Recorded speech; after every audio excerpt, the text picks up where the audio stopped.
반갑습니다. 네. 그, 저는 이동영이고요. 제가 지금 집에 있는데 저희 아이들이 두 명이 있어요. 그래서 제 아이들이 코로나 걸려가지고 지금 집에 있는데 중간에 이제 막 쳐들어올 수도 있어요. 양해해 주시고 되도록 제가 지금 방해하지 말라고 얘기해 놓은 상태인데 아직 어려가지고 참고해 주세요. 그리고 옆에 저도 채팅창 보고 있어서 저도 이제 회사에서 줌을 많이 쓰다 보니까 뭐 중간에 제가 뭐 얘기하다가 뭐 궁금하신 거 있으면 남겨주셔도 좋을 것 같습니다. 그러면 제가 바로바로 또 얘기를 할게요. 시작하면 되나요? 네, 제가 잠깐 화면 공유를 할게요. 잠시만요. 그 보이시죠? 네, 잘 보입니다. 아, 제가 채팅창이 안 보이는군요. 이렇게 하니까. 우선은 저희 회사에 대해서 잠깐 소개를 하고 또 제가 메시지를 전하면 좋을 것 같아서 어, 이게 저희의 미션입니다. 노을의 미션. 저희는 노을이라는 회사고요. 오늘 저기 뭐 저희 공동대표가 그 YTN에서 바이오 위클리라고 생방송으로 이제 방송을 했거든요. 방금. 근데 이제 거기서도 노을이라는 이름에 대해서 궁금해 하더라고요. 근데 이제 사실은 저희가 이제 밖에서 얘기할 때 저희 회사가 뭐 크리스천 회사라고 말하지 않으니까 밖에서 얘기할 때는 이제 노을이 세상을 아름답게 하는 것처럼 우리 회사를 통해서 좀 세상을 좀 아름답게 만들고 싶다. 그렇게 얘기를 하고요. 사실은 이 노을이라고 짓게 된 동기가 있어요. 제가 노을을 굉장히 좋아하긴 하는데 이제 노을을 보면서 저는 예수님의 십자가라는 생각을 많이 했거든요. 그 이유는 뭐냐면 근데 예수님이 빛이신데 이제 빛이 이렇게 노을은 언제 생기냐면 빛이 사라질 때 생기잖아요. 태양이 질 때. 근데 예수님 빛이신데 세상에 왔다가 예를 들면은 딱 사라지셨죠. 그러니까 십자가에서 돌아가시면서 피 흘리시고 사라지셨는데 그때 그 빨간 어떤 그 색깔 그리고 그 상징이 마치 그 그리스도의 십자가라는 생각이 들어서 어렸을 때부터 대학생 때부터 약간 노을 묵상을 하면서 그런 생각을 하게 됐고 그러니까 저희 회사가 사실은 어떤 그런 뜻이 있는 거죠. 우리가 다 빛이 되고 싶어 하거든요. 다 주인공이 되고 싶어 하는데 우리가 당연히 이제 빛과 소금이 되라고 했으니까 성경에도. 그런데 저는 어떤 예를 들면 우리는 노을처럼 사라질 수 있다. 그러나 그 사실 노을이란 아름다움은 노을은 되게 아름다운 거거든요. 근데 그 노을의 아름다움은 그 빛 때문에 생겨난 거긴 하거든요, 사실은. 사실은 그게 이제 저희 회사가 어떠한 일을 할 거예요. 그리고 지금 그 일을 잠깐 제가 설명을 드릴 텐데 그 일을 통해서 어떻게 보면 세상을 되게 아름답게 할 수 있다고 저는 믿고 있고 그렇게 저희가 회사를 꾸려가고 비즈니스를 하고 있는데 그게 사실은 바로 그 빛 때문이라는 거죠. 네, 그런 뜻이 있습니다. 네, 참고하시고. 그래서 저희의 미션은 이런 미션을 만들었어요. 인류의 건강과 생명을 위협하는 도전적인 문제들 탐구하여 새로운 해결 방법을 찾고 그 가능성을 실현한다. 이게 저희 회사의 존재 이유입니다. 그래서 보통 제가 뭐 좀 이따 좀 설명드리겠지만 저도 개인적으로 뭐 저는 이제 의공학 박사학위를 받았고 뭐 제가 이렇게 사업을 하겠다는 생각은 한 번도 한 적이 없어요. 근데 이제 회사라는 것들을 이제 공부를 하면서 회사가 단순히 이윤 추구 이런 게 아니라 어떠한 미션을 가질 수 있다라는 거에 대해서 저는 확실한 어떤 꿈을 갖게 된 그런 사람입니다. 잠깐 설명을 드릴게요. 간단하게 회사를 설명드리면 이 말라리아 모기가 보이시나요?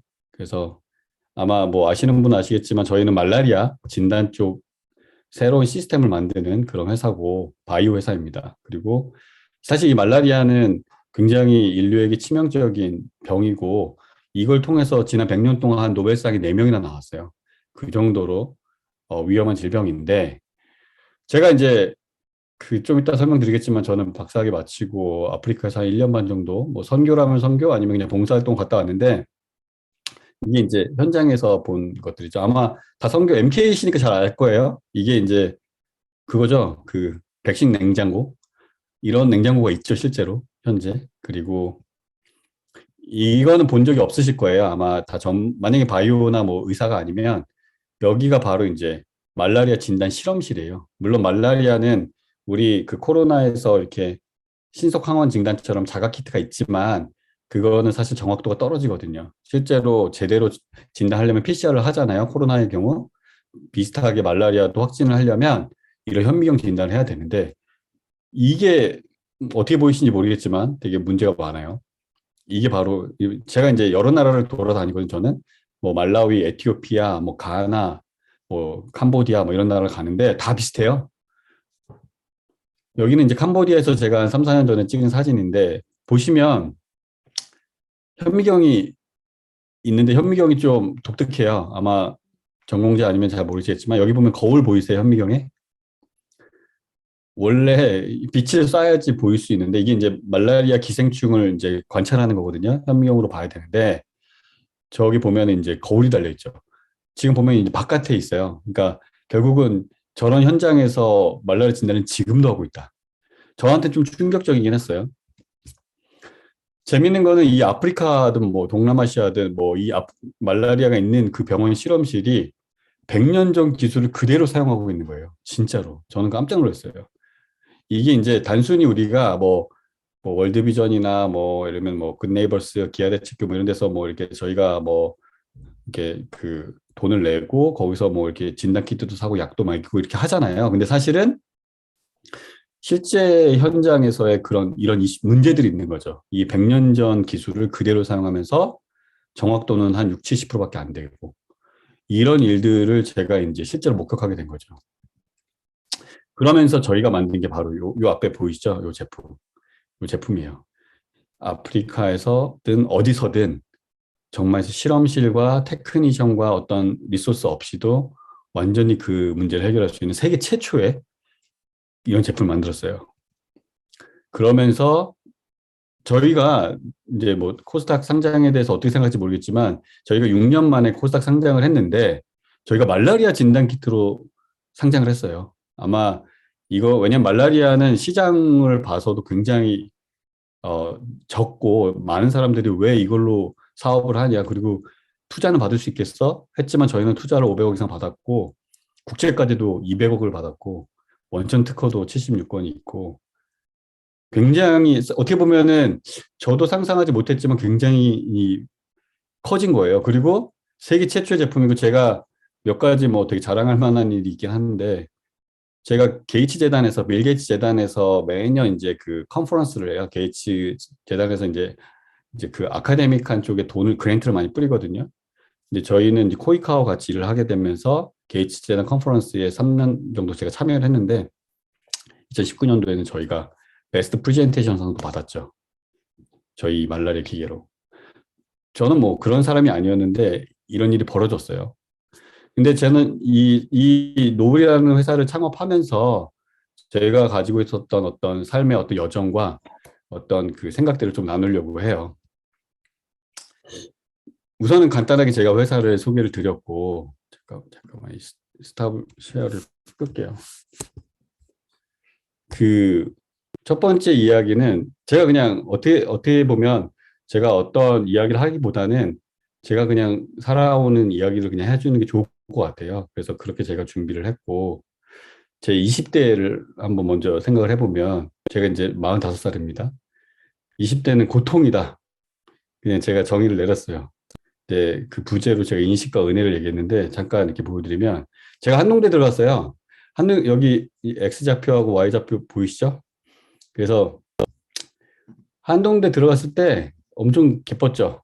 지금 보시다시피 즐거움 괜찮았어요. 근데 제가 들어가자마자 제가 그 기흉이라고 폐수술을 해가지고 전신 마취를 3번을 한 거예요. 혹시 기흉 있으셨던 분 계신가요? 안 계시겠죠? 그래가지고 그 사실은 제 성적표를 하나 보여드릴게요. 이거 제 1학년 때 성적표예요.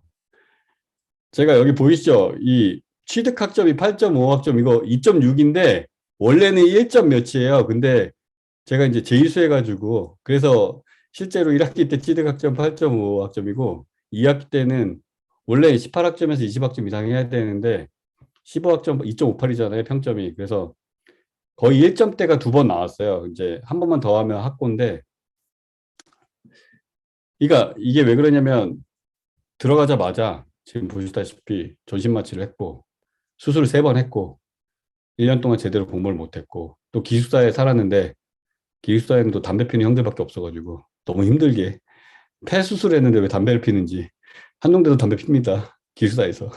그 당시에는 되게 우울했고 또 제가 대학교 2학년 3학년 되니까 갑자기 집이 사라졌어요.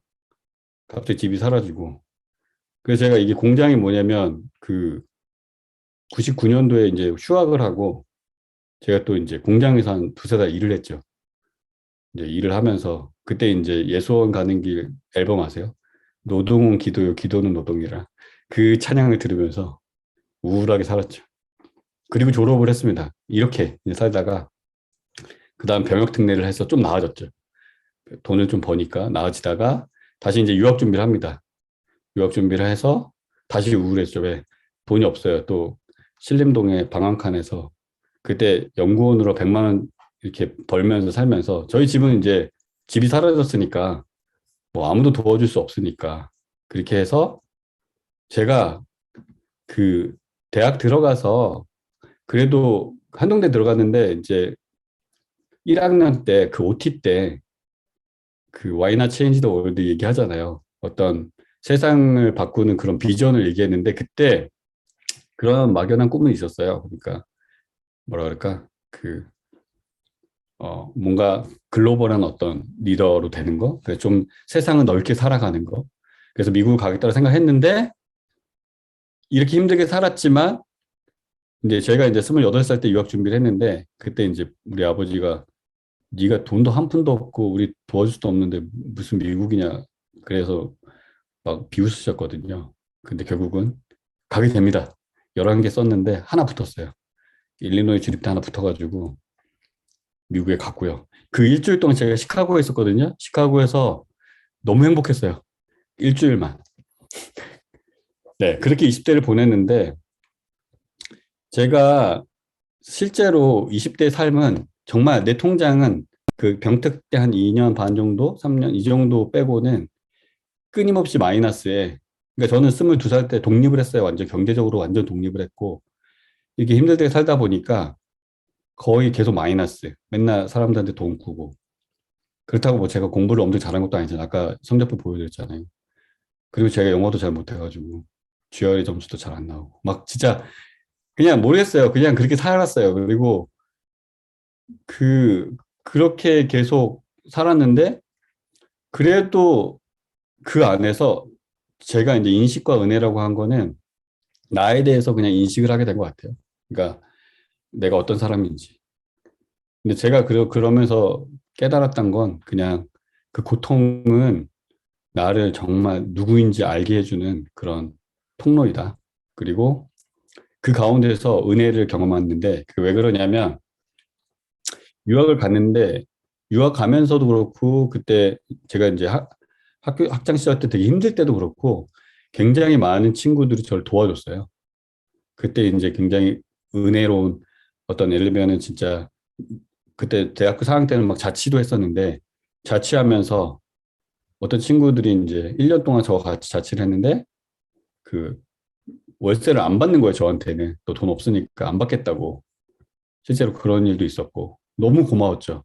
그 친구들이 뭐라 그랬냐면은 뭐 내가 여유가 있는 건 뭐 내가 잘난 게 아니라 나한테 하나님이 주신 거니까 너한테 그냥 지금은 같이 이렇게 살자. 근데 그게 저한테는 너무나 충격적이었어요. 그러니까 그게 그때 처음으로 뭔가 은혜라는 걸 느낀 것 같아요. 진짜. 무조건적인 어떤 은혜가 무엇인지 그거를 굉장히 그거를 뭐 예전에 뭐 저도 이제 모태신앙이고 되게 열심히 기도하고 막 살았으니까 예전에는 막 그거를 열심히 기도하면서 이렇게 은혜를 누려야겠다 막 부흥해서 은혜 받고 누려야겠다라고 했지만 제가 실존적으로 정말 피부로 느꼈던 적은 이 고통 속에서 그 누군가가 나에게 그렇게 도와줬을 때 느꼈던 것 같아요. 그리고 나서 이제 30대가 시작됐죠. 그 다음은 이제 끌림인데 그 이게 되게 중요한 것 같아요. 그러니까 제가 미국 갔는데 다시 나락으로 떨어졌죠. 여기 보시면은 왜 그러냐? 그 제가 시약점 뭐냐? 원래 제가 돈이 없었어요. 아까 말씀드린 것처럼. 그래서 그 장학금을 이제 받아야 되는데 장학금 없이는 못 사니까. 근데 장학금을 제가 못 받았어요. 그래가지고 제가 이제 비자 받기 전만에 비자 받기 일주일 전까지만 해도 미국 갈 수 있을지 없을지 몰랐거든요. 그때가 2007년도 7월인데 근데 그때 이제 어쩔 수 없다. 마지막으로 내가 그 학과장한테 메일을 쓰자고 해가지고 해서 내가 장학금 없으면은 나는 공부 못한다. 도와달라. 했더니 그때 갑자기 답이 왔어요. 1년치 장학금 주겠다. 그리고 이제 가게 된 거예요. 그래서 저는 한 100만 원 정도 들고 미국 갔어요. 뭐 생활비도 없었어요, 사실은. 학비만 받았으니까. 그러나 어떤 마음이었냐면 그냥 가서 버틸 때까지 버티고 뭐 돈 없으면 돌아오고 그냥 그렇게 해야겠다. 그런 마음으로 갔는데 첫 학기에 C학점이 나온 거예요. 근데 이게 무슨 말이냐면은 장학금을 받으려면 보니까 B학점을 유지해야 되더라고요. 혹시 그거 아세요? 근데 C학점은 첫 학기에 맞은 거예요. 그래서 아, 집은 써야겠다. 6개월 만에 돌아가게 된 거죠. 근데 이제 어떤 친구가 나한테 오더니 내가 이제 돌아가려고 짐을 싸려고 준비하고 있는데 갑자기 너 들어올 때 1년 동안 튜이션 웨이버 해준다고 이렇게 편지 받지 않았냐? 그 얘기를 하고, 맞아. 나 원래 1년 정도, 1년 해준다고 해서 내가 비자 받고 왔지. 그래서 그 편지를 가지고 다시 학과장에 찾아갔더니, 그래? 내가 약속을 했네. 그럼 한 학기 더 있어라. 그래가지고 다시 돌아가고. 근데 또 그 다음에는 또 지도교수가 없는 거예요. 그때 2008년도에 그 금융위기 와가지고 모든 랩들이 문을 닫아가지고 제 친구 돌아갔어요. 그냥 한국에. 그래서 다시 또 한국에 돌아가야지. 이제 2년 만에. 그랬는데 그 마지막 이제 제가 지도교수를 결정하는 게 2주 남겨놓고 지도교수가 생겼어요. 갑자기 또. 그래가지고 다시 살아났고. 그리고 장학금도 받게 되고. 근데 갑자기 이제 제가 뭐 박사과정 이렇게 패스를 해야 되는데 시험을 보잖아요. 또 조건부 패스야. 2번이나. 그래가지고 또 이걸 내가 졸업은 할 수 있으려나 하다가 근데 이렇게 진짜 힘들게 살다가 마지막 이제 박사 졸업할 때가 되긴 됐어요. 어떻게든 버텨가지고. 근데 교수님이 갑자기 6개월 동안 더 있으라는 거예요. 아직 논문이 다 마무리된 것 같지 않다. 제가 어떤 선택을 했을까요? 제가 삶이 너무 힘들고 재미도 없고 공부가 끌리지가 않아요. 끌림을 얘기했잖아요. 하나도 끌리지가 않는 거예요, 연구가. 그래서 그때 제가 솔직히 제가 이제 시카고에서 유학 생활을 했는데 제가 성역 공부 진짜 많이 했습니다. 그 제가 그때 약간 양심에 찔리면서 성역 공부를 많이 했어요. 무슨 말이냐면은 원래 박사과정 때 예를 들면은 기독교적 세계관에 의하면은 열심히 공부를 내가 본분이 공부니까 공부를 열심히 하면서 신앙생활을 해야 되는데 저는 공부는 진짜 안 하고 5시면은 땡 하고 원래 박사과정 한 8시, 9시, 10시까지 막 12시까지 일하는데 전 5시 5년 내내 5시 이후에 일을 한 적이 손에 꼽고 그리고 주말마다 거의 한 성경 공부를 한 4개인가 5개를 인도했어요.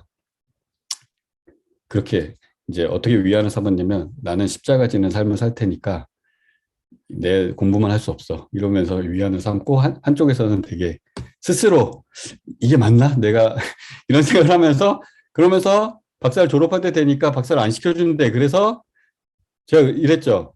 아, 나는 신학을 해야 되나? 오케이. 나는 뭐 성경 공부하면서 제가 세례를 7명을 줬어요. 제가 나름 되게 성경 공부를 되게 잘해가지고 잘 가르쳐가지고 그때 막 제 그룹 안에 40명 정도가 있었어요. 그 정도로 목사님들보다 더 열심히 해가지고 그래서 아 나는 그러면 신학을 하면 되겠다라는 생각을 하고 제가 뭐라 그랬냐면은 교수님 찾아가서 나는 공부를 먹고 살 것 같지 않으니까 내가 배울 만큼 배웠다. 당신에게도 너무 감사하고 연구비도 장학금 받아서 지금 여기까지 왔고 그러나 이제 그만해야겠다. 나 박사학위 필요 없다. 진짜 그렇게 말했어요. 그 다음날. 그랬더니 저는 진짜 그만둘 생각했거든요. 그때 결혼도 했었거든요. 그때 신혼이었어요. 근데 갑자기 교수님이 졸업을 시켜준다는 거예요. 무슨 말이냐? 그럴 순 없다. 졸업을 해라. 그래서 제가 한 달 만에 졸업합니다. 그리고 뭐냐? 아무리 생각해도 5년 동안 나는 계속 성역 공부만 하고 연구는 안 하고 나는 그래도 제가 의공학 박사죠. 그리고 나름 최첨단 기술을 공부했어요. 근데 안 되겠는 거예요. 더 이상 내가 뭐 이게 끌리지가 않아. 내가 하고 싶은 일이 아닌 것 같아. 그래서 아프리카에 제가 말라위에서 1년 반 동안 선교사로 간 건 아니지만 약간 단기 선교 비슷하게 봉사활동을 가고 원래는 이제 제가 거기서 약간 페이를 좀 받기로 돼 있었는데 딱 도착했는데 그날 바로 페이를 안 준다 그래가지고 갑자기 선교사가 됐어요. 그 원래는 그냥 그 자원봉사처럼 그냥 600불인가 받고 있으려고 했는데 돈이 없으니까 와이프도 있는데 와이프도 간신히 설득해 데려갔는데 그래서 갑자기 기도 편지 써가지고 선교사가 됐는데 아무튼 근데 사실은 그 시간에 그러면 거기서 제가 행복했냐? 저는 행복하지 않았습니다. 아마 선교사님 자녀들이니까 잘 아시겠지만 엄청 많은 문제들이 있잖아요. 이슈들이 있고 저도 문제가 많고 굉장히 방황하는 삶을 살았던 것 같아요. 진짜로. 그리고 한 1년 반 정도 되고 2014년 1월에 저희 이제 첫째 애가 태어나서 한국에 오게 됐는데 애가 또 아픈 거예요. 진짜 힘들게 아프리카 생활했는데 애가 태어났는데 갑자기 이제 기도와 식도가 이렇게 붙어서 태어나가지고 갑자기 신생아 중환자실 서울대병원 그 어린이 병원에서 한 중환자실에 한 2달 있었고 수술까지 해야 되고 막 완전히 또 나락으로 떨어진 거죠. 진짜 힘들게. 돈도 없고.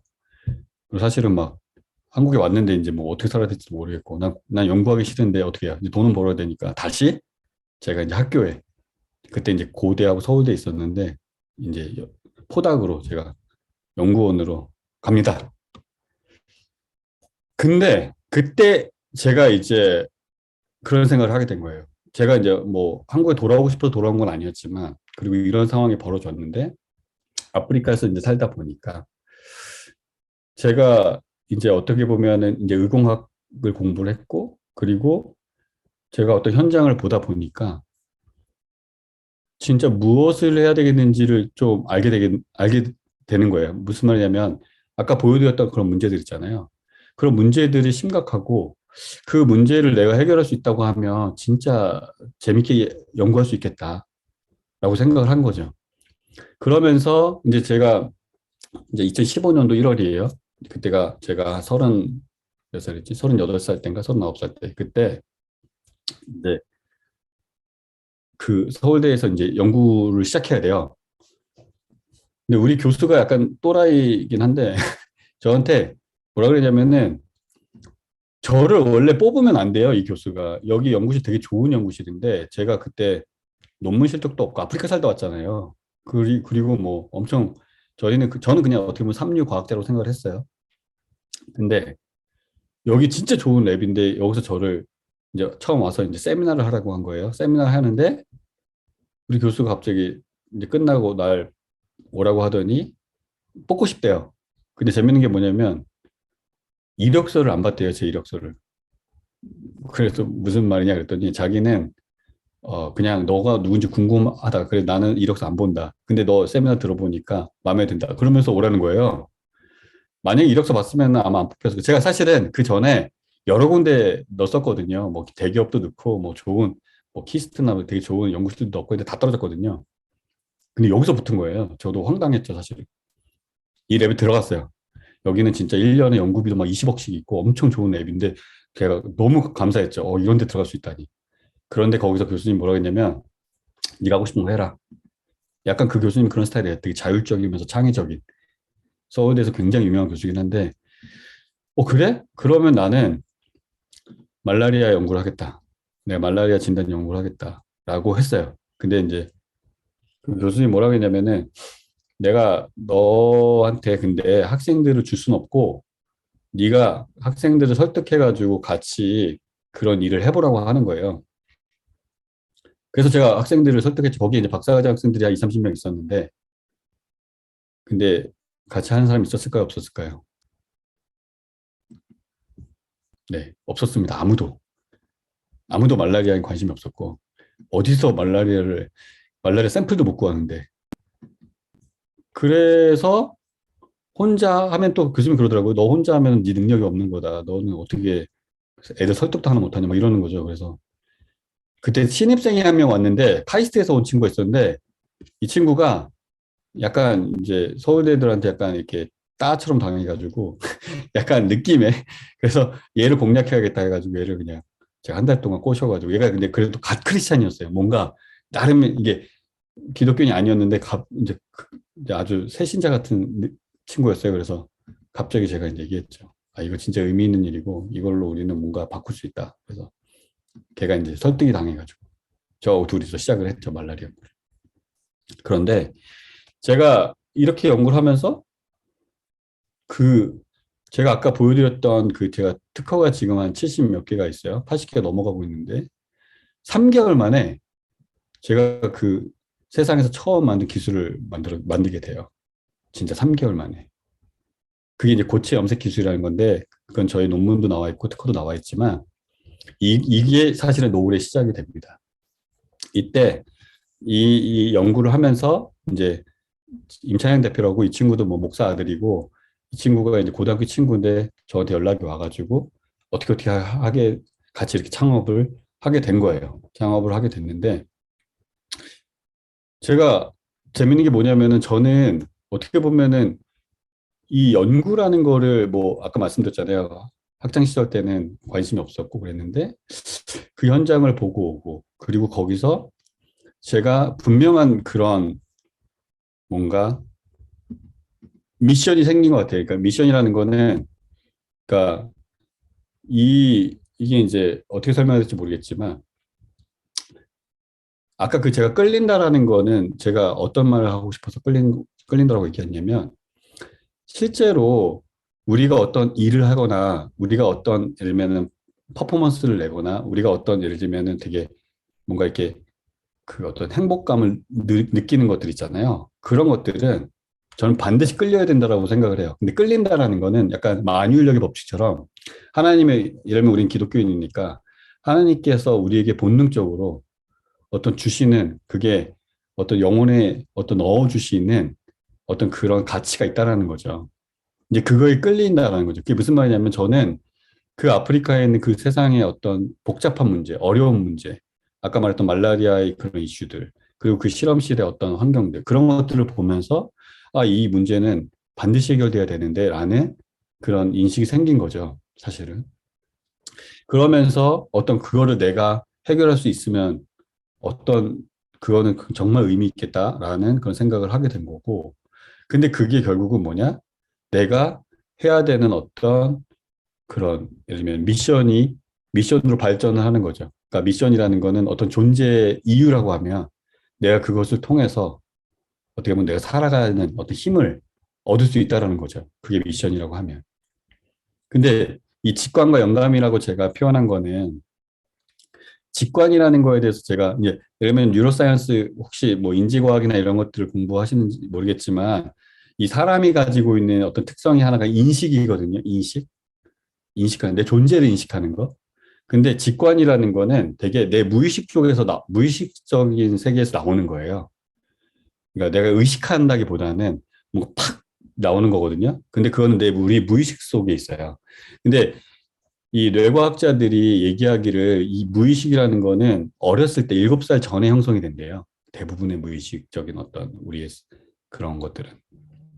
그리고 그거를 그러면 커서는 그러면 우리 안 되냐? 7살 때 이미 정해지니까 우리는 이미 다 컸고 그때 우리가 이상한 것만 다 있다. 그래서 그러면 안 될 거냐? 그건 아니라는 거죠. 만약에 이제 어른이 돼서는 실제로 의식적인 것들이 계속 쌓이다 보면 그게 자연스럽게 무의식이 되는 거죠. 예를 들면 운전을 할 때 처음에 운전을 하게 되면 굉장히 의식하게 되잖아요.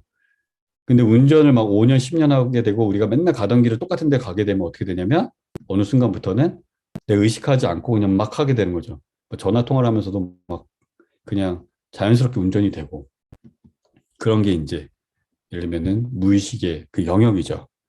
근데 만약에 저는 이걸 어떻게 표현하고 싶냐면 우리 안에 어떤 신앙의 어떤 그런 무의식이 우리 안에 그게 세계관이든 그게 어떤 기독교의 어떤 신앙의 어떤 그런 펀더먼털한 것들이 우리 안에 계속 쌓이다 보면은 그것이 주는 직관이 있어요, 실제로. 그리고 어떤 이야기를 들었을 때나 어떤 메시지를 들어서 어떤 설교를 들었을 때 그거에 대한 영감을 받게 돼요, 우리는. 근데 그거를 전 따라가야 된다라고 믿는 거죠.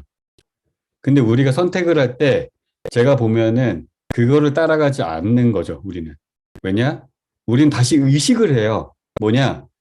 이렇게 살면 이런 직장을 선택을 해야지 좀 더 행복할 것 같고, 이런 와이프, 이런 뭐 남편을 선택해야지, 내가 더 행복할 것 같고, 이런, 예를 들면은 이런 내가 공부를 해야지 내가 더 잘 살 것 같고, 이만큼 돈이 있어야지 내가 진짜 뭔가 즐거움을 누릴 것 같고, 이렇게 다시 의식하는 거죠. 근데 여러분이 정말 제가 진짜 그 펀더먼털한 어떤 그 내면의 그런 신앙과 어떤 그 하나님이 주신, 그건 저는 신앙이 없어도 그거 있다고 믿는 거예요. 하나님이 주신 뭔가 사람에게 주신 게 넣어놓은 게 그거를 제가 무의식적으로 직관하게 되고 어떤 메시지에 따라서 누군가의 어떤 뭐라 이 영감이라는 거는 사실은 그냥 오는 건 아니거든요. 책에서 보든 어떤 누군가의 삶의 어떤 경험에서 보이든 자기의 어떤 라이프 스토리에서 있든 그 영감을 따라가면 그게 진짜 정말 의미 있는 그 나에게 삶의 그런 여정이 된다는 거죠. 제가 사실은 말라리아 이제 그 연구를 할 때까지만 해도 그냥 연구를 할 때까지만 해도 실제로 어떤 그런 것들을 느끼지 못했어요. 그냥 내가 연구를 해서 뭔가 그냥 한번 그래도 내가 해야 되니까 돈도 벌어야 되고 그렇게 생각을 한 거죠. 끌리고. 근데 그걸 가지고 이제 창업을 하고 회사를 만든다고 생각하니까 진짜 미션이 생겼어요. 우리가 이 제품을 통해서 정말 왜냐 정말 아까 그 100년 동안 어떻게 사람들이 이 부분에 대해서 관심이 없지? 그리고 어떻게 이 문제가 100년 동안 해결이 안 됐지? 너무 좀 황당한 거예요. 왜냐 바이오 연구원들이나 저 같은 사람들이요 다 암하고 있고 뭐 되게 막 그 유전자 연구하고 있고 굉장히 그냥 남들이 따라가는 그 첨단 연구들을 다 하고 있는 거예요. 이런 현장에 대해서 잘 몰라요. 그래서 이거는 진짜 반드시 해결되는 문제다. 그리고 이거는 누군가는 이 역할을 해야 된다. 그런 믿음이 생긴 거죠. 그렇게 해서 이제 노을이 하게 됐는데 또 이제 창업을 하면 또 재밌을 줄 알았는데 처음엔 재밌었죠. 근데 다시 이제 피드백을 받게 돼요. 이게 무슨 말이냐면 저는 이제 그러니까 저는 그러니까 그 열정이 많은 그냥 저는 이제 어떻게 보면은 약간 그런 스타일이에요. 그러니까 약간 정말 지르고 굉장히 달려가는 스타일이죠. 열정도 많고. 그런데 실제로 조직을 운영하는 건 다르잖아요. 사람들과 관계를 맺는 건 또 다르잖아요. 그러니까 저희 회사는 지속 가능성 그런 회사를 추구해요. 그래서 경영진들은 익명 피드백을 하면 익명 피드백 알아요? 저희 회사가 지금 100명이 넘거든요.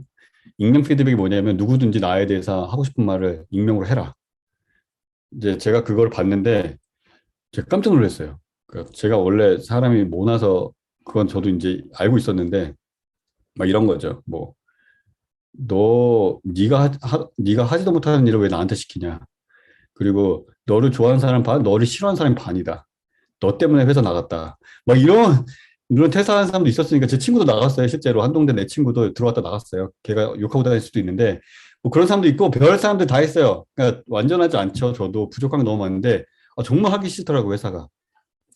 그러니까 이게 그러면 그다음 또 육아. 이제 저희 또 애가 둘인데 지금 밖에서 또 떠들고 있는데 또 육아 하다 보면 이제 여기 육아 안 하실지 모르겠지만 정말 와이프하고 많이 싸우고 하니까 힘들었어요. 정말 육아 힘들고 그리고 여기서 아까 말씀드린 것처럼 그런데 이제 회사를 하면서 또 이런 비례 멜린다 재단에서 제가 이렇게 또 상도 타고 제품도 만들어지고 완성되고 하면서 또 정말 또 즐거움을 누릴 때도 있었고 그런데 또 이제 막 상장하려고 하고 매출하려고 하다 보니까 맨날 야근하고 한 1년 넘게 야근도 했었던 적이 있는 것 같아요. 지금은 좀 덜하지만 그리고 나서 코스타 상장하라고 이렇게 지금 40대 중반을 가고 있어요.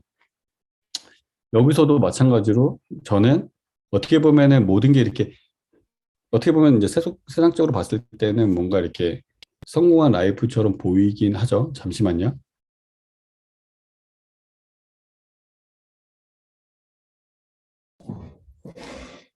뭐 사실은 뭐 제 지분 가치도 있고 어떻게 보면 뭐 경제적으로 진짜 말도 안 돼요. 제가 아까 20대에 그런 삶 얘기했잖아요. 지금은 완전히 역전이 됐죠, 삶이. 완전히 역전이 됐고, 뭐 그렇게 다 바뀌었어요. 그런데 사실은 돌아보면서 잘 들여다보면은 그러면은 정말 즐거울 때가 더 많았냐, 우울할 때가 더 많았냐. 저는 솔직히 말씀드리면 한 70이 우울이고 한 30이 즐거웠던 것 같아요. 물론 일자로 따지면 즐거움은 한 10% 정도 되는 것 같아요. 근데 왜 그런가 좀 돌아봤어요. 왜 그런가. 돌아봤는데 결국은 죄인이기 때문에. 그러니까 무슨 말이냐면 인생이라는 거는 결국은 인생을 통해서 나를 알아가는 거고 나를 통해서도 하나님을 알아가는 건데 그 과정이 결국은 내가 어떤 사람인지를 확실하게 알아가는 거죠. 그게 죄인이라는 걸 확실히 알아가야 되는 거잖아요. 제가 의로운 사람이라는 걸 알아가려면 힘들 필요가 없죠. 우울할 필요도 없고. 그리고 나뿐만 아니라 내 주변 사람들도 죄인이고 지금 뭐 우크라이나하고 러시아 전쟁도 일어나고 사실 아프리카에서 저렇게 코로나가 1년에 2억 5천만 건 양성 환자 뭐 이 정도 나왔대요. 1년 동안. 말라리아는요. 아프리카에서만 2억 4천만 건 양성이 나와요. 매년. 진짜 100년 동안. 그 말은 무슨 말이냐면 엄청 심각한 거잖아요. 전 세계 2억 건이 아니라 아프리카에만 2억 건. 근데 저 문제 해결하지 않고 있어요, 우리는. 그게 인간의 또 죄악이죠, 사실은. 이게 뭐 우리는 되게 그러면 뭐 돈이 없냐? 아니요. 저희 같은 작은 회사가 저걸 해결할 수 있는 제품을 만들었다니까요. 진짜로. 저는 그게 너무 저는 스스로 그러니까 이거죠. 보통 비즈니스 하다 보면은 그러니까 예를 들면은 뭐 미안한 얘기지만 뭐 삼성이든 현대든 뭐 LG든 다 선진국이 만든 TV, 뭐 모바일, 뭐 가전제품 아니면 뭐 자동차 다 그거 만들어 놓은 거 다 카피해가지고 열심히 따라가서 좀 더 싸게 만들거나 좀 더 좋게 만들거나 해가지고 비즈니스 하는데 돈 벌려고 그게 아니라 진짜 세상에 있는 그 가장 도전적인 문제를 우리만의 기술로 우리만의 컨셉으로 내가 가지고 있는 재능으로 여러 사람들이 함께 모여서 팀을 만들어서 그 문제를 해결하는 거. 제가 그게 이제 우리 회사의 미션이라고 했잖아요. 그 일을 하고 있으니까 그 자체는 정말 내가 가야 되는 길이구나라는 그런 의미가 생기고 거기서 이제 기쁨을 누리고 근데 그렇게까지 되지 그렇게 되지 못하고 있는 이 현실, 이 어떤 세상. 근데 사실은 제가 이 회사를 하고 이 아프리카 갔다 오고 하면서 이것 말고도 해결할 게 너무 많은 거예요. 그러니까 제가 보니까 저는 회사를 한 100개는 세워야 되겠더라고요. 이거 무슨 말이냐면 그 정도로 보이는 게 너무 많은 거예요. 제가 그래서 궁금했던 거죠. 왜 사람들은 왜 무엇을 해야 될지를 모를까? 내가 무슨 일을 해야 될지 왜 항상 궁금해할까? 저는 너무 많아서 이제는 더 이상 그 내가 이제 혼자 할 수 없으니까 어떻게 같이 해야 되는가 이 고민하고 있는데 근데 그게 바로 사실은 그 어떻게 보면 우리가 그 끌리는 게 분명히 있고 우리가 받는 그 직관적인 영역이 있거든요. 거기에 이제 눈을 감고 있는 거죠, 사실은. 그 귀를 닫고 있는 거죠. 엄밀히 따지면. 제가 아프리카에 있을 때 제 친구들이요. 한국대 친구들 많잖아요. 저한테 페이스북으로 메시지 많이 보냈어요. 아, 너 대단하다. 나도 가고 싶다. 뭐 여기 선교사님 자녀분들 잘 알잖아요. 물론 뭐 진짜 선교사로 헌신하는 사람도 있죠. 근데 그 중에서 제가 그랬죠. 아, 와라. 언제든 올 수 있다. 받아주겠다. 할 일 많다. 그런데 아무도 안 왔죠. 네. 그리고 제가 창업을 할 때도 똑같아요. 창업을 할 때도 뭐, 창업? 뭐, 사실은 되게 도전적인 일이죠. 그래서 누구든지 할 수 있다. 내가 또 친구들이 또 부러워하는 사람도 있고 해서 다 얘기를 하죠. 근데 또 안 하죠. 그래서, 근데 제가 보면 결국은 그거는 본인의 이제 선택이죠. 그게 분명히, 그거는, 근데 결론적으로 제가 지금 딱 돌아보면 되게 재밌는 거는 제가 생각했던 것보다는 굉장히 제가 많은 걸 누리면서 지금 살고 있거든요. 물론 우울한 게 굉장히 많지만 또 한편으로는 저는 뭐 코로나 전에는 뭐 1년에 한 2달 정도를 출장을 다니고 정말 해외 한 10개국, 20개국 돌아다니고 제가 어렸을 때 그 꿈꿨다 그랬잖아요. 어떤 글로벌한 어떤 삶을. 그리고 실제로 그런 세상을 바꿀 수 있는 어떤 그런 일들을 하고 있고 또 하나는 저는 뭐 진짜 하버드대 교수, 콜롬비아대 교수와 같이 일을 하고 있어요. 제가 삼류 과학자로 살 수밖에 없는 사람이 그런 일도 할 수 있게 되고 빌 게이츠도 직접 보고 오고 그리고 사실 더 중요한 거는 어떻게 보면 제가 이제 하는 일에서 경제적 보상도 받고 있고 그리고 뭐 저는 연구비도 그 1년 얼마지? 1년에 제가 보통 이제 교수들이 1년에 한 5억, 10억 받기도 진짜 어렵거든요. 정말 탑 교수들이 그 정도 연구비 받는데 제가 받은 연구비가 1년에 한 20억 정도 돼요. 지금 회사에서. 정부에서 받은 연구비가. 그러니까 더 많은 것들을 하고 있고. 그리고 제가 어렸을 때도 꿈꿨던 게 되게 다양한 전문가들이 되게 융합적인 일을 했으면 좋겠다고 했는데 그거 진짜 하고 있고. 그러니까 제가 생각했던 어렸을 때 꿈보다 더 많은 것들이 일어나고 있어요. 제가 그러면서 이제 좀 믿음이 생겼죠. 그러니까 제가 결론적으로 이제 저는 이제 더 대화를 많이 하고 싶어서 좀 짧게 좀 끝내고 좀 같이 이렇게 이야기를 하고 싶은데 결론적으로는 그러니까 제가 돌아봤어요. 아까 이제 제가 몇 가지 말씀을 드렸잖아요. 어떤 고통 속에 살다가 어떤 끌림이 있었고 그 안에서 어떤 미션을 발견해가는 그 삶을 살았는데 저는 되게 평범하다라고 얘기를 하고 싶어요. 근데 뭐 어떤 사람들은 또 상대적인 거니까 어떤 사람은 제가 평범한 게 아니라고 얘기할 수 있겠고 그렇지만 분명한 건 그 제가 이제 되게 많이 얘기하는 부분이 있어요. 뭐냐면 스스로에게 질문하는 거 그리고 그 질문한다라는 거는 진짜 인간만이 할 수 있는 거거든요. 그러니까 내 안에 있는 것들을 표현하는 거잖아요. 내 안에 있는 나만이 갖고 있는 그 영역에서의 그런 퀘스천, 그 의심한다는 거거든요. 칸트 얘기 나오지만 사실은 그 우리가 철학을 공부하고 뭐 신학을 공부하는 거는 정말 그 생각들이 수천 년 동안 살아남은 거거든요. 근데 지금 유튜브나 뭐 지금 우리가 만드는 뭐 어떤 컨텐츠들 진짜 몇 분이면 소비되고 사라지는 것들에 우리가 마음을 쓸 것이냐 아니면 수천 년 동안 살아남은 그 생각들을 우리가 가지고 갈 것이냐 이게 바로 사실은 우리가 가져야 될 그런 의문이에요. 의심이고 그 질문을 하고 그 질문에 따라서 제가 믿는다고 한 게 있었죠. 분명히 우리에게 그런 직관을 주셨고 그 영감을 우리는 받게 된다고. 그리고 그 끌림이라는 건 수많은 사람들이 끌리는 거예요, 결국은. 제가 이제 VIP라는 얘기를 좀 써요. 다 VIP가 되고 싶어 하거든요. 뭐 크리스찬이든 누구든 자기가 되게 존중받고 싶고 존경받고 싶고 뭔가 중요한 사람이 되고 싶잖아요. 여기 있는 사람 아무도 내가 그냥 하찮은 한 사람으로 살고 싶지 않잖아요. 중요한 사람이 누구냐? 전 간단해요. 세상의 가장 큰 문제를 해결하는 해결책을 갖고 있는 사람. 그거잖아요. 문제가 있으면 그 사람을 찾아가야 되니까. 근데 그게 뭐냐? 그게 있어야 세상에 너무 많다는 거죠. 그게 우리의 사명이고 소명이 될 수 있고. 그거를 내가 붙들고 살아가면 그 사람은 VIP가 됩니다. 저는 그걸 믿어요. 그래서 저는 그렇게 이제 살아가고 있고.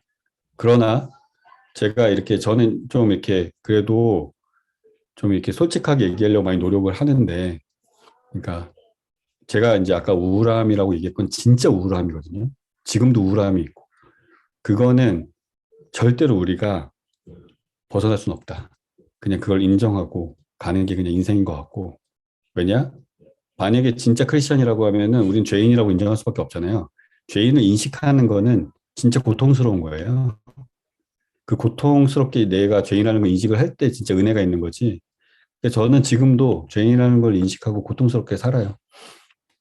그러니까 성경도 안 보고 있는 삶이 저는 그런 삶이거든요. 지금은 그게 제 삶이죠, 그냥. 그러나 제 안에 분명히 그 믿음은 있죠. 그 안에 그 은혜가 있다는 거를. 그리고 그것이 주는 기쁨이 있기 때문에 지금 제가 이 일을 하고 있는 거죠.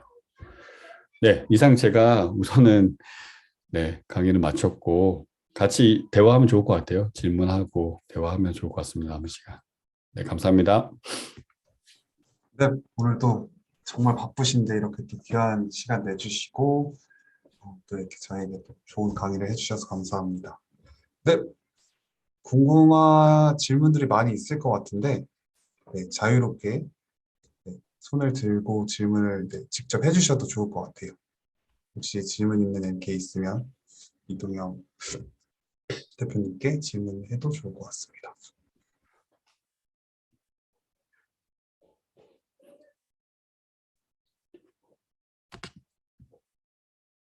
그 사이트로 한 질문은 어떻게 하나요? 네, 사이트로 한 질문 먼저 할까요? 네, 그럼 저희가 사이트로 먼저 저희가 그 강의 도중에 중간중간 질문들을 좀 받았었는데 아, 네네. 그 질문을 먼저 한번 네. 보고 또 질문이 추가적으로 있으면 하겠습니다. 네, 대표님 첫 번째 질문은 서울대에서 대표님께 설득당한 테스트 학생은 제가 어떻게 되었는지 궁금하다는 친구들이 좀 있는 것 이거 되게 되게 뼈 있는 질문인데 사실 그래서 창업을 같이 하자고 그랬어요. 근데 같이 하자고 했는데 이게 좀 슬픈 스토리긴 한데 이것도 저한테 아픔이었죠. 뭐냐, 딱 창업을 하려고 했는데 그러는 거예요. 이 회사가 자기는 잘 될지 모르겠다.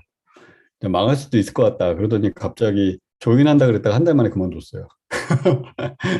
실제로 이래요. 이런 일이 많이 일어나죠. 최근에 새롭게 받은 직관과 영감. 제가 사실은 엄청 바빠요. 저는 하루에 회의만 8시간씩 하거든요. 회의를 8시간, 뭐, 저희도 회사, 이제 사람도 많고, 제가 하는 일이 있으니까, 그리고 제가 연구개발을 다 총 지휘하고 있어가지고 하는데, 저는 책을 그래도 1년에 50권에서 100권을 읽거든요. 근데 요즘에는 제가 약간 다시 이제 인문학으로 돌아가서 도스토프스키의 죄와벌을 읽었어요, 최근에. 근데 그거 읽어본 적 있어요? 읽고 나서 막 이상한 꿈을 꾸고 사람 죽는 꿈 막 이런 거. 너무 힘들어요. 영감이 아니라 너무 우울한 거죠, 그것도. 그러니까 그것도 어떤 인간의 재성과 이런 걸 많이 보여주는데 그냥 그런 것들을 좀 느끼고 있고, 또 하나는 실제로 여러분 뭐 어떻게 생각할지 모르겠지만 스타트업에 관심이 있는지 모르겠지만 실리콘밸리에서 나오는 책들이 있어요. 그러니까 실리콘밸리 뭐 팀장들 뭐 이런 몇 가지 책들 보면은 진짜, 그리고 제가 되게 좋아하는 사람이 누구냐면 빌 캠벨이라는 사람이에요. 한번 그 책은 꼭 읽어보시면 좋을 것 같은데, 실리콘밸리의 코치 빌 캠벨. 이 사람은 그 스티브 잡스, 마크 주커버그, 뭐 제프 베조스 이런 사람들이 영감을 준 사람이에요. 구글의 이사회 멤버이기도 하고. 하여간 실리콘밸리의 직원들을 사랑하라 그 메시지를 준 실리콘밸리의 멘토거든요. 전 진짜 깜짝 놀랐어요. 실리콘밸리가 되게 냉혹한 세계지만 거기서 코치로서 실제로 어떤 인간성, 그리고 어떤 인간이 자율적인 존재고 인간의 어떤 존엄성을 얘기했던 그런 코치가 있었다는 거예요. 근데 그 사람이 스티브 잡스와 매주 일요일 날 점심 때 산책을 하면서 10년 동안 스티브 잡스를 코칭하고 이랬던, 근데 그 사람이 실리콘밸리에서 가장 존경받는 코치라는 거죠. 그런 걸 보면 우리가 생각하는 어떤 기독교적 가치나 이런 것도 사실은 어떻게 보면은 약간 더 올드해 보이긴 해요. 그러니까 무슨 말이냐면은 우리는 이미 다 진리를 알고 있는데 그것이 어떻게 직장이나 어떤 이런 삶에서 표현되느냐가 어떻게 보면은 약간 우리가 잘 모르는 것 같긴 해요. 근데 그런 실리콘밸리에서 나온 요즘 책들 보잖아요. 리더십이나 그런 팀이나 뭐 이런 책들 보면은 진짜 이 사람들은 아까 말씀드렸던 그 직관을 따라가고 있어요. 본인들에게 넣어준 그 직관을 따라서 이 정말 혁신적인 회사, 창의적인 회사, 그리고 정말 사람들이 자기의 능력을 발휘하는 게 무엇인지, 어떻게 세상을 바꿀지, 이런 것들을 굉장히 고민하고 있다. 이렇고요. 석박사 통합을 하셨나요? 네, 석박사 통합을 했고요. 네, 그리고 학부 때는 제가 그러니까 생명과학, 석박대는 의공학, 그 다음에 20대 경영 전문 분야에서 어떤 걸 공부하는 걸 추천하나요? 저는 개인적으로는 이겁니다. 그러니까 지금 세상은 복잡성의 문제를 해결하는 시대예요. 그러니까 예를 들면은 예전에는 하나의 전문성으로 쫙 올라가는 시대였다고 하면 그건 뭐냐면 단순해서 그래요. 좀 더 단순한 거예요. 근데 복잡성이라는 게 무슨 말이냐면은 결국은 우리가 아까 그 만든 제품도 보면 거기에 의공학, 기계, 소프트웨어, AI, 바이오, 매테리얼까지 다 들어가 있거든요. 그게 무슨 말이냐면 진짜 혁신적인 제품은 완전히 통합돼 있어요. 모든 어떤 기술들이. 그게 최근 트렌드고 실제로 복잡성의 문제는요. 스펙트럼이 넓어야 되고 굉장히 깊은 인식을 해야 돼요. 그러니까 깊은 사고를 해야 된다는 거예요. 왜? 본질적인 걸 파악해야 되고 그 본질은 다 연결되어 있거든요. 학문과 학문이. 제가 책을 읽는 이유도 똑같아요. 기술을 개발하는 거나 사람을 다루는 거나 그게 다르지가 않아요. 잘 들여다보면. 그 부분을 이해하는 게 굉장히 중요해서 저는 솔직히 말하면 전공, 물론 뭐 본인이 진짜 끌리는 전공을 하시고 나머지는 사실은 거기서 오는 답이 오지 않는다. 내가 살아가면서 경험하면서 그리고 그런 모든 여러 학문들이 통합되면서 오히려 거기에는 철학적이고 수학적인 질문들을 더 많이 해야 된다라고 생각합니다. 지속 가능성에 대한 질문인데, 어, 맞아요. 이게 저희는 지금 투자를 받아서 운영을 하고 있고, 근데 재밌는 건 뭐냐면, 저는 이렇게 보는 거죠. 이제 예를 들면은 저희가 만든 제품을 통해서 지금 현재는 이제 사람들이 다 그 일을 하고 있는데, 사람이 하다 보니까 거기 인건비도 많이 들어가고, 그 다음에 또 그게 잘 안 되니까 문제가 많이 일어나요. 그래서 실제로 그 코스트를 분석할 수 있어요. 그래서 정말 이 기계를 사는 게 이득일까 아니면 진짜 사람들 계속 고용해서 하는 게 그러면 또 고용의 문제를 얘기할 수 있지만 그건 아니에요. 왜냐하면 실제로 의료의 문제는 고용의 문제라기보단 그거는 생명을 살리는 그 자체가 더 중요해요. 그러니까 무슨 말이냐면 사람이 실수를 하고 사람이 문제가 있고 사람이 거기에 대해서 사실은 완벽하게 할 수 없는 게 의료 분야거든요. 근데 그 부분을 어떤 기계가 대신할 수 있다면 저는 무조건 만들어야 된다고 봐요. 그리고 나머지 사람의 영역은 그 케어하는 거거든요, 사실은. 그래서 제가 말하고 싶은 포인트는 결국은 그거에 대한 그 문제의 근본적인 솔루션이 뭔지에 대한 고민을 좀 하고 있고 우리는 이제 거기에 대한 어떤 분명한 비전이 보인다라고 보는 거고 어 말라리아 말고도 진짜 다 있습니다. 다 그냥 이거는 그냥 뭐 질병으로 따지면 뭐 암도 있고 그다음에 뭐 예를 들면 그냥 피버 항생제 문제도 있고 여러 가지가 다 있고요. 그리고 뭐 선진국에서도 똑같아요. 뭐 암도 뭐 혈액으로 진단할 수 있는 기술도 제가 갖고 있고 여러 가지 그런 굉장히 많은 것들이 있고 또 개발도상국 뭐 다 살아보셨으니까 거기서 나오는 뭐 여러 가지 문제들 농업이든 경제든 에너지든 뭐 저는 거기에서 해결할 수 있는 부분들은 여전히 많이 있다라고 보이고요. 말라리아 제품 출시는 이미 됐어요. BCM까지도 알고 계시네요. BCM 제품 출시는 5월, 근데 이미 됐는데 지금 좀 개선하고 있어서 제가 그 프로젝트를 맡고 있고 5월에 이제 나오고 유럽에 진출했습니다. 이미 스페인이나 뭐 이런 데 팔고 있고, 지금 암 진단까지 하고 있습니다. 저희가 이제 세계 최초로 만드는 제품이 여러 개가 있는데 하나가 동네 병원에서도 암을 진단할 수 있는 자궁경부암, 유방암 이런 것들을 그러니까 누구든지 할 수 있게 그 개발도상국 어디서도 할 수 있게 그게 이제 저희가 만들고 있는 또 하나의 제품이에요. 그것도 만들어지면 더 임팩트가 있겠죠. 그래서 여러 가지 많은 일을 하고 있습니다. 네, 나눠주셔서 너무 감사합니다. 네, 유빈 MK 바로 직접 질문하셔도 됩니다. 네네네. 아까 답변 주셔서 너무 감사합니다. 그 20대 때 무엇을 배우면 좋을지 답변 주셨는데요. 그 특히 이제 경영 들리시는 거 맞나요, 지금요? 네, 네, 네, 네, 죄송합니다. 좀 맞아요. 이상한 소리가 잘 들려요. 들려가지고. 그 경영 같은 경우는 어쨌든 간에 나중에 회사를 운영할 때 좀 필연적인 스킬 중 하나인 것 같은데요. 어, 자연스럽게 나중에 회사를 운영하게 되면 배울 수 있는 부분인가요? 아니면 20대 때 어떻게 보면 조금 시간이 제한적인 시기에 그것을 미리 배워놓는 게 좀 권장사항 중 하나일까요? 아니면 아까 말했듯이 여러 가지 다른 것을 배워보는 게 더 좋을까요? 저도 이제 경영을 하다 보니까 예를 들면은 그런 거 있죠. 휴먼 리소스, 뭐 HR. 그러니까 HR이 결국은 우리는 이제 HR이라고 안 해요. 리소스라는 표현 자체를 안 써요. 사람을 어떻게 리소스를 보냐. 우리는 피플 팀이라고 하는데, 그러니까 그것도 완전히 새로운 영역이더라고요. 저도 이제 처음 알았어요. 저도 이제 공대생이다 보니까. 그러니까 그리고 매니지먼트라는 것도 저는 여기 경영학도도 있을 테니까 저는 생각보다 아 이게 굉장한 학문이구나라는 생각을 좀 하게 돼서 뭐 학문이라고 할지 모르겠죠. 어떤 전문성이라고 저는 생각을 하고 있고 그런데 저는 그 부분도 정말 잘하는 사람이 있고 못하는 사람이 있는 것 같아요. 진짜로. 그래서 이거는 결국은 진짜 배워야 되는 건데 이게 저는 그래요. 근데 이게 뭐 모르겠어요. 어떻게 배우는지 모르겠지만 저는 이제 책으로 배우고 있긴 한데 책을 보니까 정말 멋있는 사람들이 많고 인사이트 있는 사람들이 많고 굉장히 많은 트라이얼 에러를 통해서 이렇게 만들어 가고 있구나. 그런 생각을 많이 하게 돼서 제가 경영을 엄청 잘하는 건 아니라서 뭐라고 말씀드리기 어렵지만 그런 게 있는데 저는 개인적으로 이렇게 생각합니다. 제가 스티브 잡스를 좋아하지만 스티브 잡스에게 약간 동의하는 부분이 뭐냐면 경영을 하고 마케팅을 하는 사람들, 뭐 세일즈를 하는 사람들 회사를 운영할 수 있어요. 근데 그거는 진짜 시장을 보고 막 이렇게 하는 거잖아요. 근데 진짜 사람들의 니즈, 사람들이 필요한 걸 만드는 사람들은 저는 그거는 이제 예를 들면 그게 엔지니어가 될 수도 있고 뭐 엔지니어가 아니어도 돼요. 저는 그게 더 중요하다고 보는 거예요. 진짜 인간이 필요로 하는 제품 만들고 그 문제를 진짜 해결할 수 있는 제품을 만드는 게 가치를 만들어내는 거잖아요.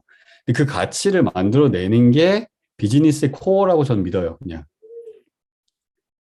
그래서 당연히 근데 경영이나 이런 부분들은 스킬이 굉장히 필요해요. 조직을 운영해야 되기 때문에 실제로 저도 그거에 대해서 처음엔 관과했지만 이제 사이즈가 커지다 보면 조직 운영에 대한 조직을 어떻게 하나의 얼라이먼트를 맞추고 하나의 방향 속으로 가져갈 거냐 이런 것들은 굉장한 스킬이 필요하다.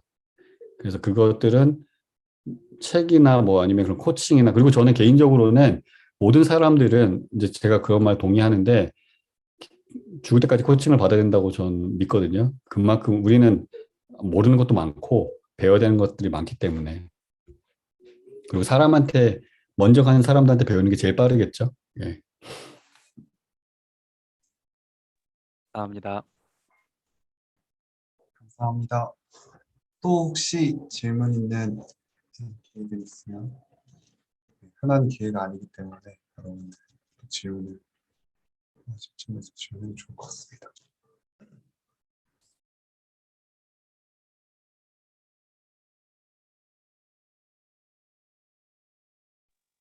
대표님, 저 코이카 PT 때 따라갔던 이지영입니다.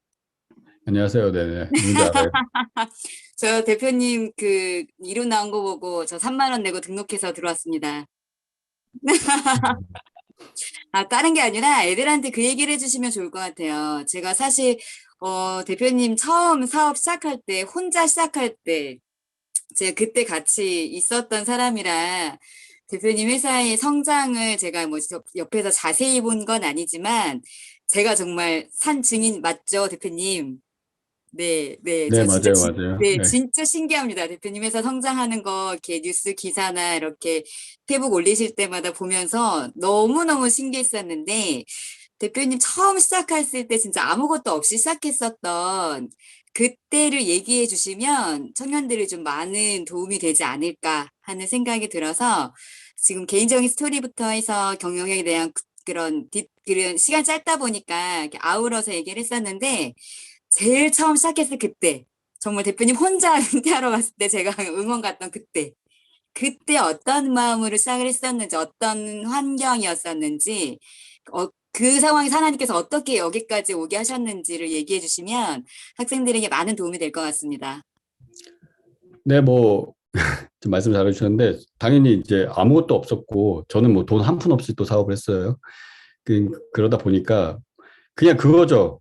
근데 이제 창업을 하는데, 이제 처음엔 초기 투자금이 좀 들어왔어요. 근데 이제 제가 세상에서 제 평생 처음으로 제일 많은 연봉을 받았거든요. 물론 지금으로 따지면 많지는 않았지만 제가 포닥 때, 제 39살 때도 월급이 한 280만 원 받았으니까 그거보다 많이 주셔가지고 뭐 아프리카도 살다 왔고 뭐 사실 제가 그랬잖아요. 20, 30대 너무 힘들게 살아서 야, 뭐 이거보다 더 나쁜 게 있을까? 이런 생각을 하게 됐고 그리고 이것도 똑같았어요. 그냥 갈 때까지 가보자. 갈 때까지 가보고 뭐 중간에 안 되면 그냥 스탑한다. 똑같아. 미국에서도 비슷했는데 그냥 공부하다가 돈 없으면 중간 돌아오면 되지 뭐 굳이 그거를 지금 고민을 하냐. 그냥 가서 살 만큼 살고 돌아온다. 아프리카도 그렇고 창업도 그렇고 지금도 또 그렇게 생각하고 있고. 네, 근데 이제 그게 여러분 근데 재밌는 거는 제가 이런 사람들 되게 많이 봤거든요. 근데 진짜로 길이 생겨요. 뭐 여기 계신 분들도 MKC라서 많이 느끼겠지만 그거는 그냥 그렇게 하면 됩니다.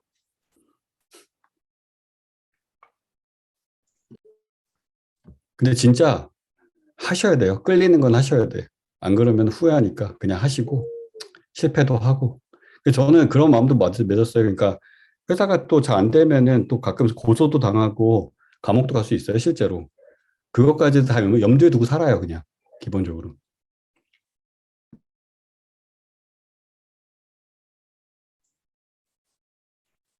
또 궁금하신 질문이 있는 MK도 있을까요?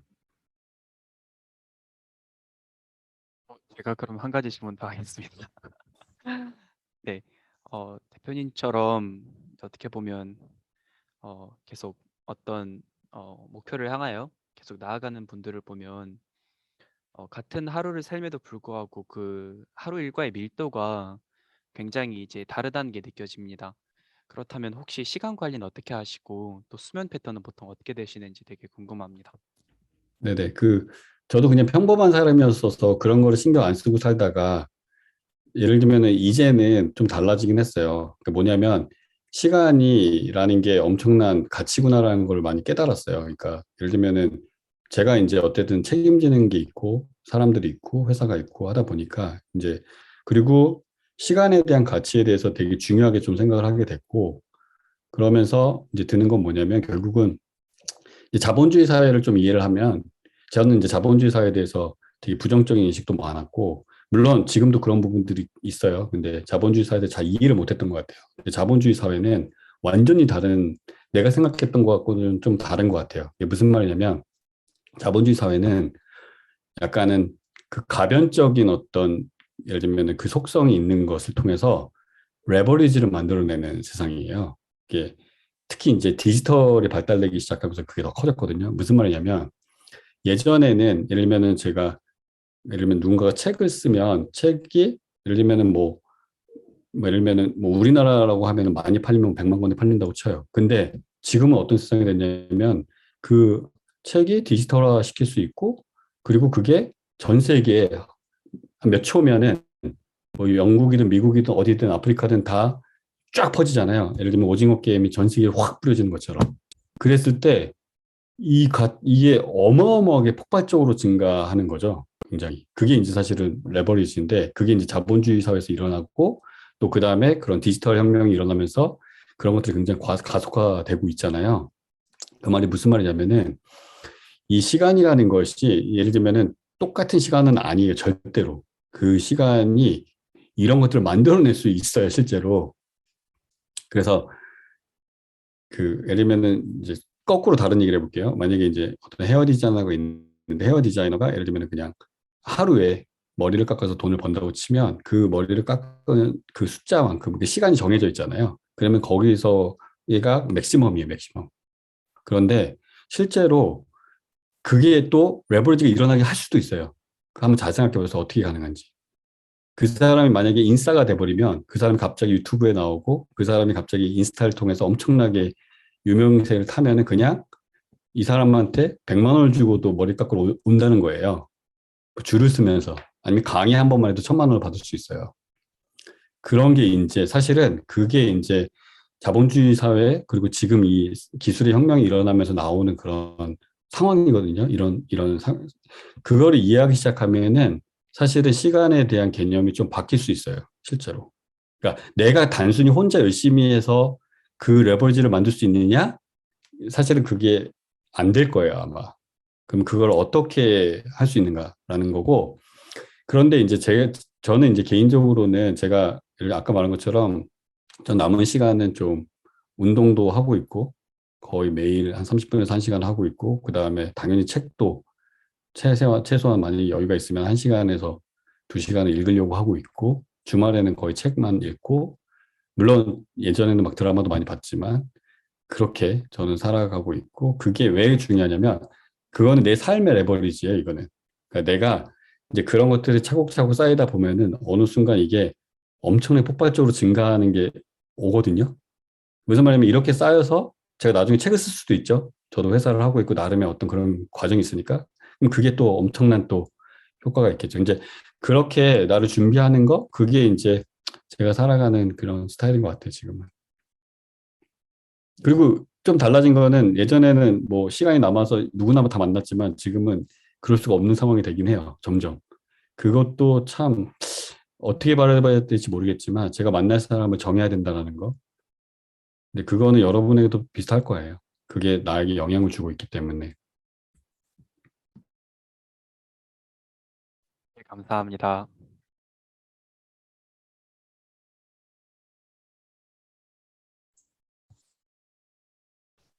감사합니다. 또, 네, 희명 MK 또 질문하려고 했던 것 같은데 말씀해 주십시오. 안녕하세요, 대표님. 일단 이제 앞서서 이제 이야기 잘 들었는데, 이런 좀 바쁜 일정 가운데 혹시 하나님과의 관계랑 이 신앙적인 부분은 어떻게 밸런스를 하시는지, 얼마나 이제 이 부분을 또 신경을 쓰시는지 또 이런 게 궁금해가지고. 음, 음. 좋습니다. 예. 그게 제일 어려운 질문이긴 해요. 제가 그 질문에 대해 나올 수 있을 거라고 생각을 했는데, 제가 제일 많이 고민하는 부분이고, 예를 들면은 좀 달라진 거는 뭐냐면, 저도 아까 말씀드렸잖아요. 제가 어렸을 때 삶이, 뭐, 저도 엄청 독실하다면 독실하게 했고, 뭐, 성경 공부도 리딩 많이 하고, 근데 제가 창업을 결심했을 때, 제가 딱 그거였어요. 그러니까 물론 아프리카 갈 때도 비슷했는데, 저는 이제 삶으로 살아가겠다, 우선. 그러니까 제가 되게 많이 티칭을 했었거든요. 뭔가. 그런데 서먼도 하고 막 이렇게 했었는데 그거보다는 내 삶에서 한번 그거를 한번 찾아보겠다라는 게 우선은 지난 한 10년 정도의 제 삶이에요. 지금도 그렇고. 그리고 그래서 사실은 그거를 지금은 그런 과정이 가고 있고 그러나 아까 제가 말씀드린 것처럼 제 안에 분명히 신앙의 그런 가치들이 있거든요. 그리고 그게 어떤 식으로 제가 그 표현을 하는지는 계속 제가 스스로 계속 어떻게 보면은 제가 그게 일로서 아니면은 제가 관계로서 아니면 이런 메시지로서 얘기를 하고 있고요. 그래서 그런 말을 제가 못 하겠어요. 그러니까 무슨 말이냐면 내가 뭐 성경을 얼마나 읽고 있고 그다음 내가 어떻게 뭐 교회 생활하고 있고 어떤 리더를 하고 있고 이런 거는 제가 그걸 말하는 게 과연 내 신앙인가 아니면 내가 어떤 가치들을 어떤 식으로 내가 생각하고 그다음에 어떻게 내가 살아가고 어떤 선택을 하고 있고 이런 걸 말하는 게 맞는가. 저는 사실은 그냥 그 후자를 선택하고 오늘도 참여를 한 겁니다. 네.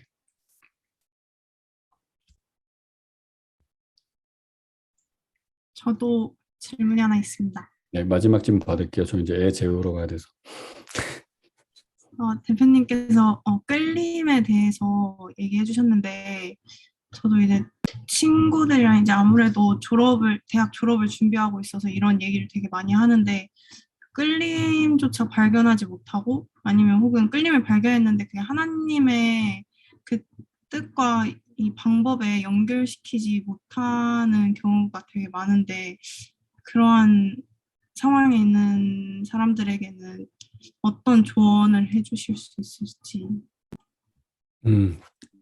저는 개인적으로는 어렸을 때 저는 묵상을 진짜 많이 했던 것 같아요. 근데 그 묵상이라는 게 아까 말했던 그 무의식에 저의 끌림을 주는 그 영역에 들어와 있다고 저는 믿거든요. 근데 그게 왜 그러냐면, 근데 그 묵상이라는 게 뭐 단순히 성경을 읽고서 한번 생각한다 이런 의미라기보다는 그것도 저는 그 질문에서 시작됐다고 봐요. 내 스스로, 내 영혼이 정말 무엇을 찾아야 되는가? 무엇이 나에게 정말 가치 있고 기쁨이고 어떤 그게 진짜 예를 들면 그게 내가 인생의 목적이고.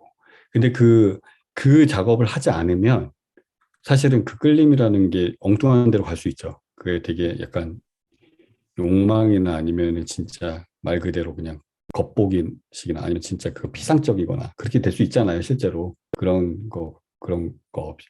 그래서 그런데 이제 저는 정직하게 질문하면 그런 얘기 하잖아요. 진실되게 나에게 질문을 하면 그거는 뭐 기독교인이 아니더라도 저는 분명히 그 메시지가 들어올 거다라고 보는 사람이긴 해요. 왜냐?